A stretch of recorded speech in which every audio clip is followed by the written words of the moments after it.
Bienvenidos a la siguiente sección del curso online de Biomecánica Humana. Espero que hayas estudiado un poco más lo que serían las definiciones básicas y de la estructura que nosotros proponemos para el trabajo del estudio biomecánico en las unidades y en las escuelas de rehabilitación. Vamos a seguir con el curso y en este caso vamos a hablar sobre lo que es la curva tensión y elongación. Recuerda que la nombramos en la clase anterior. Quiero explicarte qué significa esta curva y para qué nos sirve a nosotros la curva tensión y elongación. En una imagen sencilla, fíjense, aquí podemos ver simplemente un eje de ordenadas, donde tenemos un eje Y, un eje X. En el eje Y estamos observando carga, en este caso carga de tensión, y en el eje X estamos observando entonces lo que sería la elongación del tejido. Cuando nosotros aplicamos una carga en el tejido y queremos estirar el tejido, comenzamos a generar una fuerza de elongación, una fuerza de tensión. Eso empieza a generar entonces una modificación de la estructura humana que va generando el alargamiento del tejido.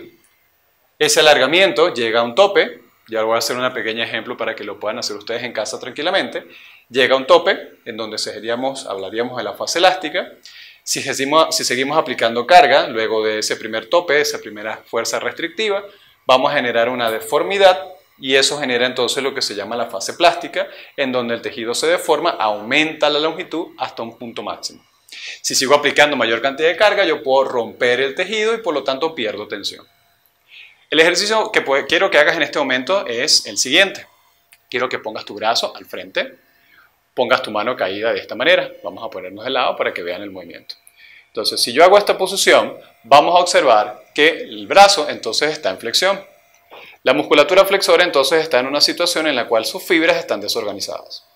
Cuando empezamos a aplicar una carga de alargamiento, en este momento las fibras de la musculatura flexora empiezan a ordenarse paralelamente.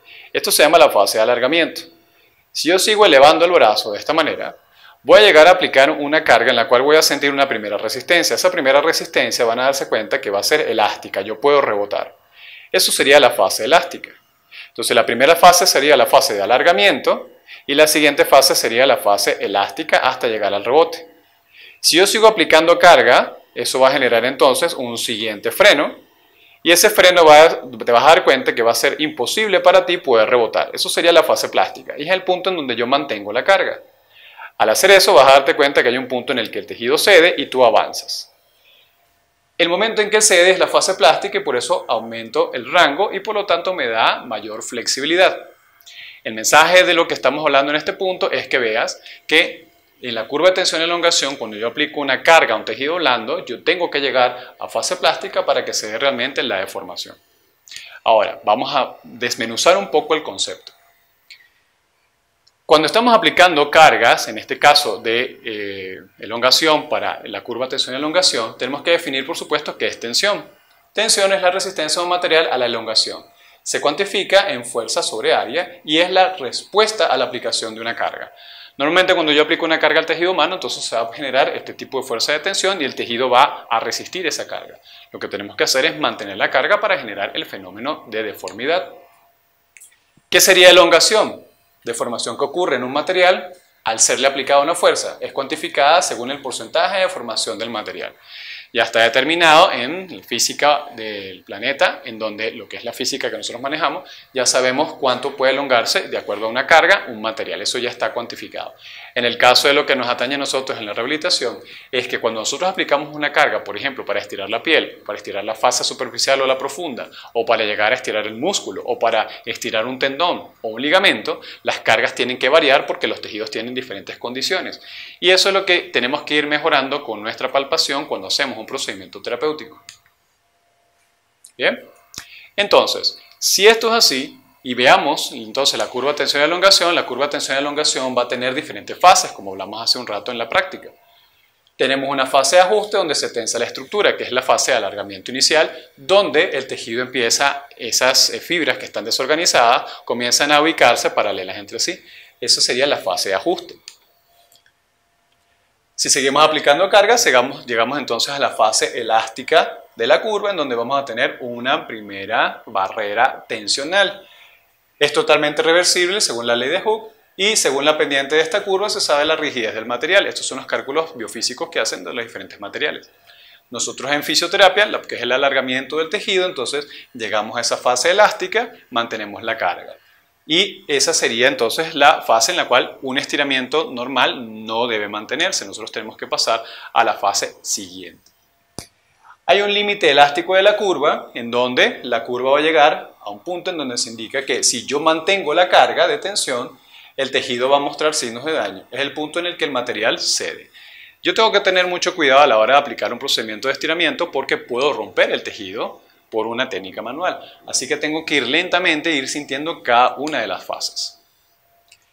Llegamos entonces a la fase plástica, que es donde la elongación ocurre sin proporcionar la tensión. Significa que cuando yo llego a la fase plástica y yo mantengo una carga específica, el tejido se va a deformar y va a alargarse y no es directamente proporcional a la carga que yo aplico. Es decir, lo que importa es que llegues a la fase plástica y el tejido se deforma, se alarga de acuerdo a las características del tejido conectivo que estemos estirando en ese momento. Y la deformación producida es permanente en el caso de materiales no biológicos. Los materiales biológicos, por su memoria, permiten un gradual retorno a la longitud original. Significa que cuando yo hago estiramientos y lo hago en fase plástica y se deforma entonces el tejido y gano rango, si yo no mantengo constantemente estímulos en fase plástica durante las demás sesiones o durante el tiempo, o sea, en diferentes días o semanas, el tejido va a volver a su situación anterior. Es decir, yo voy a volver a tener la misma restricción que tenía antes. Esta información es importante para que se lo digas a tu paciente porque tu paciente tiene que hacer estiramientos constantemente para mantener el rango que se ha logrado en el proceso de rehabilitación. Zona de tolerancia máxima es la que se representa en la carga máxima que el objeto es capaz de tolerar. Sería el punto máximo de tolerancia del tejido. Si yo aplico mayor carga, voy a romper el tejido y voy a generar entonces lesión. La zona de cuello es algo importante también que tenemos que manejar, en donde el objeto se deforma y se estrecha al ser tensionado con fuerzas decrecientes. Es decir, cuando yo aplico una carga, el tejido no solamente se va a alargar longitudinalmente, sino que en el centro va a tender a achatarse. La musculatura hace eso durante el estiramiento y eso genera compresión de arterias, venas, linfáticos. Por lo tanto, no puedo permanecer mucho tiempo en posición de alargamiento. ¿Qué sería entonces elongación? Sería ya la deformación que ocurre en la estructura como resultado de la aplicación de la fuerza. Entonces ya es el fenómeno en el cual se deforma y se elonga entonces el tejido.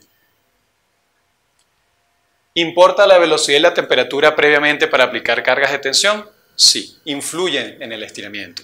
Si yo hago lento el movimiento, el tejido va cediendo paulatinamente. Si yo hago rápido el movimiento, rompo el tejido. Eso es importante que también lo manejes.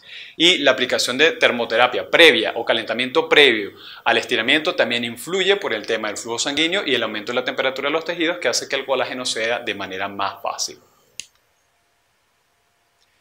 Otro concepto que tenemos que manejar es la viscoelasticidad, es la conducta dependiente del tiempo en que se aplica una carga. La viscosidad es la capacidad de un cuerpo de fluir en una resistencia. El cuerpo humano, recuerden que tiene sustancia fundamental, tiene líquido interno y eso es lo que le da esa viscosidad. Y la capacidad del cuerpo entonces de fluir en esa resistencia y todos los tejidos, inclusive el hueso, tiene esas características viscosas. Por eso es que los ejercicios de estiramiento también funcionan tanto para mejorar la plasticidad ósea. El CRIP es un concepto también que vas a ver en alguna literatura relacionada a la deformación continua de un cuerpo ante una carga constante.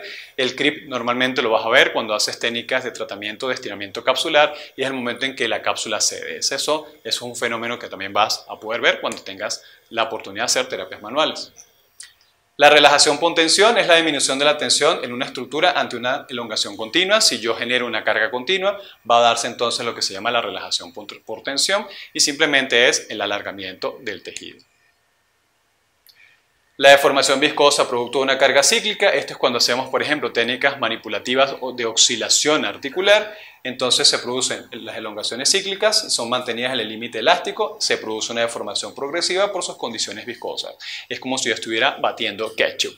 Literalmente, cuando ya hacemos ese tipo de oscilaciones, también logramos elongación cíclica. La isotropía es otro fenómeno que tienes que conocer que se refiere a la uniformidad de la deformación de una estructura ante cargas que provienen de distintas direcciones. Con el tema de la isotropía es que en el caso de los tejidos biológicos nosotros tenemos características anisotrópicas, es decir, la deformación del tejido no es lineal. y su respuesta a fuerzas externas a ser distintas según la dirección de la fuerza aplicada. Implica entonces que si yo voy a trabajar un músculo X, la dirección de la tensión tiene que ser en diferentes direcciones porque los músculos tienen diferentes direcciones de fibras. Eso es importante que lo tomes en consideración cuando hagas técnicas miofaciales o cuando hagas técnicas de estiramiento analítico manual. Bien. Entonces, en este punto ya hemos avanzado un poco más con lo que es la relación de la curva tensión y elongación. Ya estamos incluyendo el tema de la viscosidad del tejido, la velocidad para la aplicación de técnicas de estiramiento, el calor para las técnicas de estiramiento y la forma como responde el tejido ante estas fuerzas. Espero que te haya quedado claro el contenido. Recuerda hacer todas las preguntas que tengas sobre el mismo en nuestras redes, en nuestras páginas y para irte asistiendo durante todo el proceso. Nos vemos entonces en la próxima sección. Hasta luego.